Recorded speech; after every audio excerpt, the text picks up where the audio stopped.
Welcome, everyone, to Talia Tuesday on the Blueprint Podcast, where we dive deep into the realms of confidence and assertiveness with our co-host, Talia Bombola. As a licensed marriage and family therapist and specialist in confidence and assertiveness, Talia brings a wealth of expertise and insights to our discussions. Join us each Tuesday as we explore practical strategies, personal anecdotes, and empowering advice to help you cultivate the confidence and assertiveness you need to thrive in all aspects of life. Get ready to unlock your full potential and build the life you desire with Talia and Jason as your guides.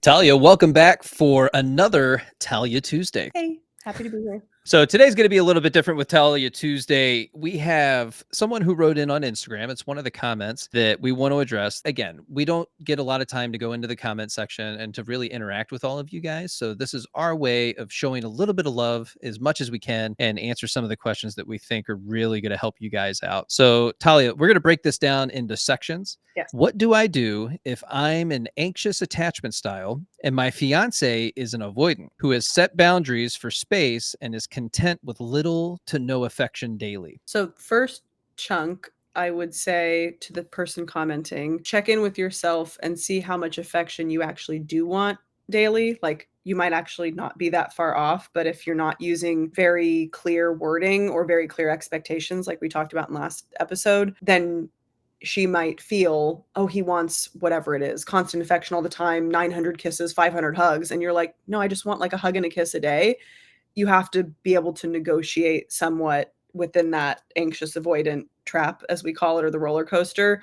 What are those wants and needs? Are they so very different from each other that it won't work? Or can you agree on some sort of amount of connection? And then the rest of this is really where it gets juicy. So I'll leave it at that for now, because this is very specific after. It goes on to say she's going through a ton of issues with custody and works third shift. When it comes to third shift, guys, I need to let you know how difficult that is, just from a standpoint of if you have children and you're trying to navigate that as a single parent, and then you're working, let's say 11 p.m. to 7 a.m. So you're working during your regular sleep cycle. You're going to be exhausted. You're going to be tired. You're going to feel anxious and frustrated and irritable. And there's all these things that are going to be going on. It's going to impact your physiology. And so we have to have a certain amount of empathy and understanding of what the other person is going through on those shifts. And I know that can be really hard sometimes because you're looking to get a need met or to have some sort of connection, and you're not receiving that when you need it most. Yes. So when somebody's not receiving it when they really need it the most, from that third shift perspective, right? We see this a lot with first responders. Oh, yeah. What can you do to be able to maintain some sort of contact with your partner and get your needs met in that situation? I think asking them, because like the next line says, just a ton on her plate and is stressed out and depressed, understandably. Like you were talking about, also your rhythm is, women's rhythm are not already set up to work a 24-hour clock. We have a 28 to 36 day cycle. Like we just see time totally differently than the way the world is structured. So that's a double whammy. Coming at it from the perspective of validating, just like you wrote, I know you're really stressed. I know you work the third shift. I know that this is a lot for you. And my request is not to make it worse on you. My request is to try to alleviate some of your stress with that connection. Here's the need that I would love to have met. Can we do that? Right? Maybe one hug and one kiss a day is all that she can give right now. And as that slowly starts to build, or she feels less stressed, she might be able to give more. But when we only ask for our need to be met after it's crossed over into like, I need this, not like it's a need, but I'm cool if it doesn't go met right now. You have to ask early and be okay with not like the bare minimum, but somebody's all, when they're super depleted, might feel like the bare minimum. So being empathetic to their position, that they might only be able to give you a hug and a kiss.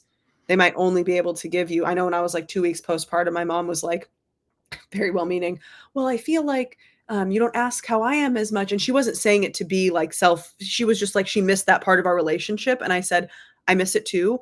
I literally have nothing left to give. And she was like, okay. Because I, on the surface, was handling it better than what I felt like internally. Right. And then I opened up and she's like, oh, that's a lot. I'm like, yeah. So be mindful that another person might be going through so much under the surface that you don't see, that blocks them from giving what they also want to give but can't at the time because they're so depleted. And it goes on to say, and this is teetering on resentment. So if you guys didn't catch the last episode of Talia Tuesday, make sure you go back and listen to that one on resentment. Yeah. So I take the short end of the stick due to all of this. And so I would be very careful with the word choice that you're using to describe your experience Yes. of this person that you love. We, Yes. we need to rewrite that narrative or change that story that we're telling ourselves Yeah. about that situation. Mhm. Goes on to say, "I want it to work because I love her to death." What can you say about that? What does that bring up for you when you hear somebody make that statement? Desperation. This is no Yeah, disrespect to the person writing in. I can sense, like, they truly do want it to work, and that's very characteristic of more of an anxious or insecure leaning anxious disposition is I'll give it my all. Like, if I just give my all of myself and I end up like the stump at the end of the book, The Giving Tree, then maybe it'll be enough. It's not.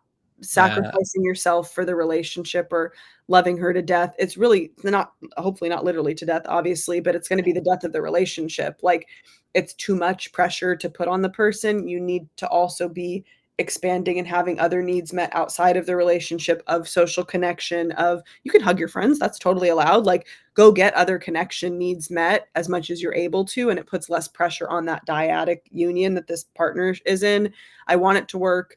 You do, yes, you do. And taking the short end of the stick is one way to put it, but it puts you more in a victim position. It's so I'm having maybe I'm struggling with having enough empathy for the situation where I don't get as much of her as I used to, or I don't get to give as much of myself as I used to. And that's sad. That is even a more accurate way to put it, that you might feel sad and lonely, which makes sense because you're missing a huge part of connection in your relationship, is even a less victim mindset to word it as, I would say. yeah. It's important when you get to that place that you start evaluating your support system. You're right now, you're feeling exasperated, you're frustrated, you're irritated, you're sad, you're lonely. You might even be feeling a little bit depressed. And so we want to make sure that you have a good enough support system where you do feel supported by other people. And that might mean that you have to do something new Yeah. outside of the norm for you. That novelty can be enough to interject some happiness and connection and the things that you might feel that you're missing in this moment.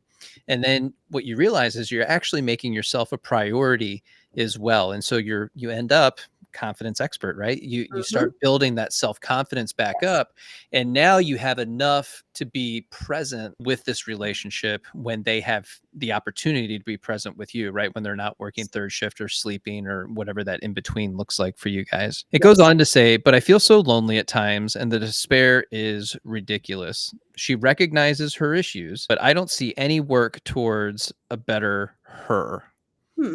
So it sounds like she might not be doing some work, and there's some expectations here as But well that that's I'm happening. curious if she's voicing that she recognizes them or you're recognizing them on her behalf and then getting upset that she's not working towards a better her. So either way you slice it, she does recognize it. Homegirl's got a lot going on. Like, Yeah. she's not gonna have the bandwidth to do the self work for it to actually be productive. If that's the case, empathy is the response. If you're recognizing it on her behalf and she's not working towards a better her, she didn't say that she was going to do this in the first place, so reel those expectations in and keep them to yourself for a time being and work through them until you realize what it's really about. You want a partner maybe who does the self-work, the self-growth. If they loved me, they would fill in the blank. You gotta unlearn some of those beliefs and narratives before you project too much of this onto your partner. Yeah, and that's a really great place to start writing some of this stuff down about your thoughts, feelings, and emotions and what you're experiencing in this situation with this person. You're recognizing that you want to be with somebody who is doing the work on some degree, on some level, more than what's happening in this current relationship. But Yeah. it also goes back to that place of you have to find things that you admire about this person Mhm. so that you can start building that back up, that Yes. those good feelings about your partner. Yeah. It goes on to say, I got issues too, insecurity and fear of losing her, but I feel if she can work on herself, Mm. I can work on myself easier because I know she means what she means. I think translation, Yeah. understanding, yeah, I have my own stuff too, insecurities and a fear of losing her. That, and I'm not saying this to be rude, that is evident by what you've written. It actually does match up. Like your thought and what you're going through match up. So that's a good thing. Congruency is a good thing. You feel if she can, it's like codependent all over. Right. I feel good if you feel good. I'm happy if you're happy. If you can work on yourself, then I can make it easier because I know I'm not in this alone as I really If the like, ship yeah. is going down, I'm going Yes. down with you. Yes, yeah, Yeah, either we're sailing off into the sunset or we're sinking, but we're doing it together. We're not gonna have different views of it because I don't wanna be abandoned and I don't wanna lose you, right? That's thematic as well. So if you are at the mindset of I and I'm being dramatic on purpose, I can only work on myself if my partner's also working on themselves. That is a risky position to take because there's no guarantee that your partner will work on themselves at all unless they voice it to you. And even if they voice it to you, there's no guarantee they're going to be doing it constantly 100% of the time. right. People need breaks, people need other parts of their life. We can't always be doing the self work. You're going to run yourself ragged. So work on, I would recommend this person read the book Codependent No More. It can be very eye opening. There's also Beyond Codependency, both by Melody Beatty. She has a new edition of the book. Working on yourself does not have to be contingent upon your partner's work on themselves. Do your best to separate it. Take your own path. If they want to join you, great. I always tell people, and I don't use absolutes, but I really do always tell people this, make the path that you're on such an attractive journey that other people want to start theirs. You can't Yeah, force people to start theirs. You can't force them onto your path. It's yellow brick road. Like you got to follow it on your own, but you can only pave one so beautiful that other people are like, wow, I kind of want some of what they're having. Like when Harry met Sally. right. Yeah. And you hear this a lot in the personal development space, and it's just one of those things. If you're taking care of you, if you're making yourself a priority, if you're doing the work and you're showing up and you're making these things happen, the question is always, my partner doesn't want to do the things that I want to do. How do I get them to do that? Well, you can't force somebody to do something that they don't have an intention of doing to begin with. Mm, However, don't let that stop you from yeah, experiencing new things, from doing different things, from going to therapy, from working on yourself and putting in the work. yeah, Because the more that you do that, what you're actually doing is you're showing your partner what is capable, what is possible for them, yes. because you're going to grow, you're going to change, you're going to develop, you're going to expand, you're going to become different. And as you Mhm, become different, it might take 6 months, it might take a year, it might take a couple years, yeah, right? So you really have to set the time frame of what you're willing to put in for this to work out. But yeah, eventually they come to you and they'll say, you know what, I really like what you've been doing recently. And maybe you lost some weight, maybe you're doing mhm, something different, you went mhm, out and got a different job, maybe you've sure, been going to therapy, your attitude has changed, yes, and you're in this place now where it's like it's attractive and they're like, holy smokes, well, I don't want to be left behind. I need to do what they're doing, or at least mhm, experience a part of it. And that's the benefit. You are be the change you wish to see, right? So you're totally, showing up for your partner, but you're actually showing up for yourself as well. and it heals a lot of those insecurities It is does. what I would add to wrap that up in a bow, that the more you start asking yourself questions, like people, well, why does this person do this to me? Why did they do that? Why isn't the world going my way? Right. Bold of you to assume it ever would, right? Like, let's go real brass tacks. But also, why are you participating in a relationship where somebody does treat you that way?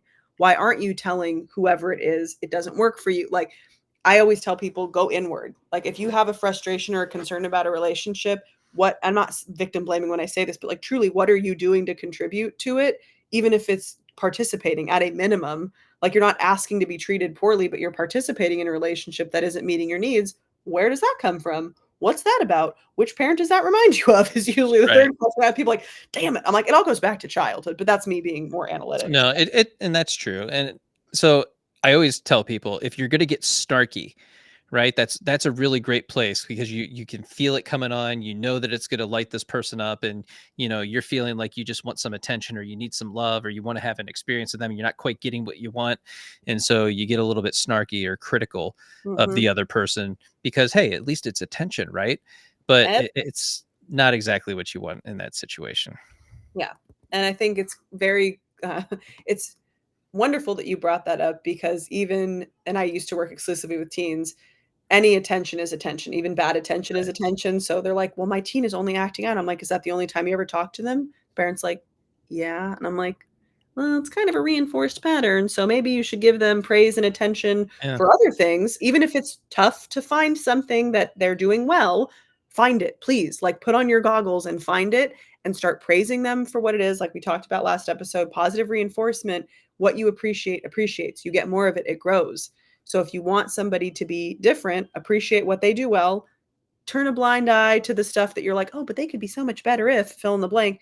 put your blinders on, go to work, do your own work, and you'll be surprised what that yields in your relationship. So my advice for this person in summary is do your own work, read the books that I recommended, try to have more empathy for your partner and understand the wording, and using empathy when you voice your needs may get them met, not a guarantee. It's more likely that they will be met though, because you're coming from a place of, I know how tired you are. It would mean the world to me if you could muster a hug at the end of the day. I would feel so close to you, and I'd have more of myself to give back to you to help you be less stressed. And of course, be sure to tune in for another Talia Tuesday. See you next time. Thank you all for tuning into today's episode of Talia Tuesday on the Blueprint Podcast with Talia Bombola. Remember, building confidence, self-love, and assertiveness is a journey, and each step you take brings you closer to your goals. Be sure to subscribe to the podcast for more insightful conversations and practical tips to support your personal growth, and head over to my Stand store to sign up for the 21-day self-love challenge, on sale now, and you can also drop a question for Talia and I for the podcast.